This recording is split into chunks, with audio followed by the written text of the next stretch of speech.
21 मई 2025 छत्तीसगढ़ के अबुझमत के घने जंगल में भारत के इतिहास का एक बहुत ही बड़ा और क्रूशियल एनकाउंटर होता है। इस ऑपरेशन का नाम था ऑपरेशन कागर और इसके निशाने पर था एक आदमी जिसे देश के लिए सबसे बड़ा इंटरनल थ्रेट माना जा रहा था, नंबला केशव राव, जिसे लोग बसवराजू के नाम से भी जानते थे। ये वही बसवराजू था जो communist party of India Maoist का जनरल सेक्रेटरी था। इसके सर पे केवल छत्तीसगढ़ सरकार ने ही नहीं बल्कि अलग अलग राज्यों और नेशनल इन्वेस्टिगेशन एजेंसी ने मिलकर लगभग 10 करोड़ रुपए का इनाम रखा था।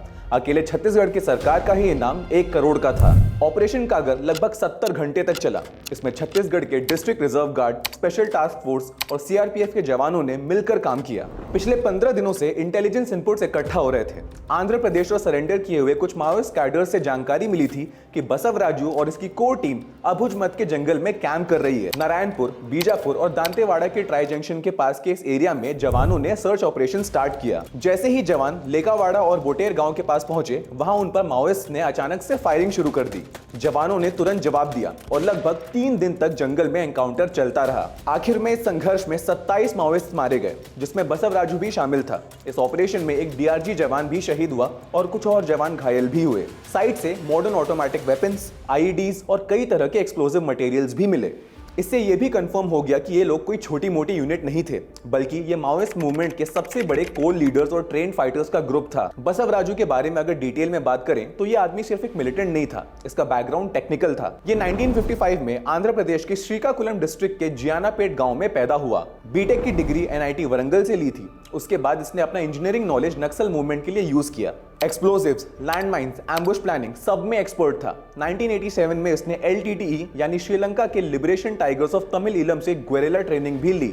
यानी कि इस बंदे का एक्सपोजर सिर्फ देश तक सीमित नहीं था, ये मिलिट्री स्ट्रैटेजी और इंटरनेशनल मिलिटेंट नेटवर्क से डीपली कनेक्टेड था। सीपीआईएम के सेंट्रल मिलिट्री कमीशन का हेड बनने के बाद इसने कई बड़े अटैक्स प्लान किए। 2010 में दांतेवाड़ा अटैक, जिसमें 76 सीआरपीएफ जवान शहीद हुए। 2013 में जीरम घाटी एम्बुश, जहां 27 लोगों की जान गई, इंक्लूडिंग सीनियर कांग्रेस लीडर्स। 2003 में अलीपिरी ब्लास्ट, जिसमें आंध्र प्रदेश के सीएम एन चंद्रबाबू नायडू पर जानलेवा हमला हुआ। 2021 में तेकलगुडम अटैक, जिसमें 22 सिक्योरिटी पर्सनल शहीद हुए। 2020 में मिनपा एम्बुश, जहां 17 जवानों की जान चली गई। 2019 में श्यामगिरी अटैक, जिसमें बीजेपी के एमएलए भीमा मांडवी शहीद हुए।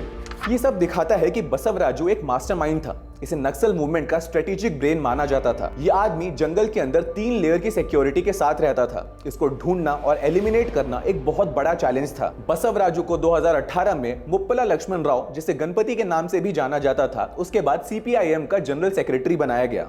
गणपति ने हेल्थ इश्यूज के चलते रेजिग्नेशन दे दिया।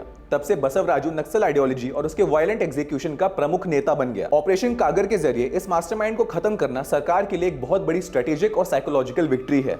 इस एनकाउंटर के बाद देश भर के लीडर्स ने अपनी प्रतिक्रिया दी। होम मिनिस्टर अमित शाह ने कहा कि ये पिछले 30 सालों में नक्सल मूवमेंट पर सबसे बड़ा वार है। उन्होंने बताया कि ऑपरेशन ब्लैक फॉरेस्ट के जरिए 11 मई 2025 तक छत्तीसगढ़, तेलंगाना और महाराष्ट्र में 54 नक्सलाइट्स को गिरफ्तार किया गया और 84 ने सरेंडर किया। अमित शाह ने यह भी डिक्लेयर किया कि 31 मार्च 2026 तक नक्सलवाद को भारत से पूरी तरह खत्म कर दिया जाएगा। ये टारगेट पहली बार किसी होम मिनिस्टर ने पब्लिक लेवल पर सेट किया है। इसी से सरकार के कमिटमेंट का अंदाजा लगाया जा सकता है। प्रधानमंत्री नरेंद्र मोदी जी ने भी इस ऑपरेशन के लिए फोर्सेस को बधाई दी। उन्होंने कहा कि हमारे जवानों की हिम्मत और प्लानिंग के चलते इस बड़े ऑपरेशन को अंजाम दिया जा सका। पीएम ने यह भी कहा कि हमारा लक्ष्य है कि हर नागरिक शांति और विकास की जिंदगी जिए। जंगल में बंदूक की जगह अब स्कूल और हॉस्पिटल्स होने चाहिए। छत्तीसगढ़ के मुख्यमंत्री विष्णुदेव साय ने भी डीआरजी और सिक्योरिटी फोर्सेस की प्रशंसा की और कहा कि ये जीत सिर्फ एक ऑपरेशन की नहीं है, बल्कि ये एक संकेत है कि नक्सल मूवमेंट अब अपने अंतिम चरण में है। लेकिन जब देश के जवान अपनी जान की बाजी लगाकर देश के लिए सबसे बड़ा इंटरनल थ्रेट खत्म करते हैं, तब इस पे भी कुछ पॉलिटिकल पार्टी सवाल उठाने लगती हैं। कम्युनिस्ट पार्टी ऑफ इंडिया ने इस एनकाउंटर को कोल्ड ब्लडेड किलिंग कहा। उन्होंने कहा कि अगर सरकार के पास इंटेलिजेंस थी तो अरेस्ट क्यों नहीं किया गया। उन्होंने जुडिशियल प्रूफ की भी डिमांड की।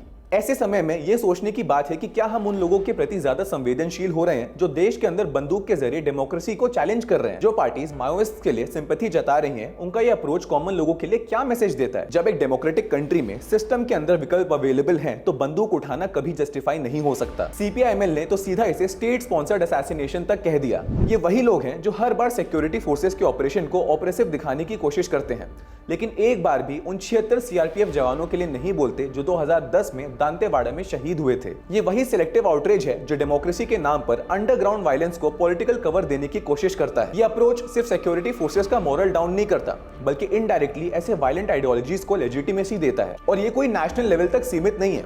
टर्की की कम्युनिस्ट पार्टी और फिलीपींस की कम्युनिस्ट पार्टी जैसे इंटरनेशनल नेटवर्क्स ओपनली सीपीआईएम को सपोर्ट कर रहे हैं। मोदी सरकार को ब्रह्मानिकल फैसिस्ट रेजिम कहना और माओइस्ट को रेवोल्यूशनरी वॉरियर्स कहना, ये सब देश के अंदर एक आइडियोलॉजिकल पॉइजन फैलाने का हिस्सा है। लेकिन अब ग्राउंड रियलिटी बदल रही है। सिक्योरिटी एजेंसीज का कहना है कि बसवराजू के खत्म होने के बाद सीपीआईएम का लीडरशिप स्ट्रक्चर टूट गया है। ऑर्गेनाइजेशन अब हेडलेस हो चुका है।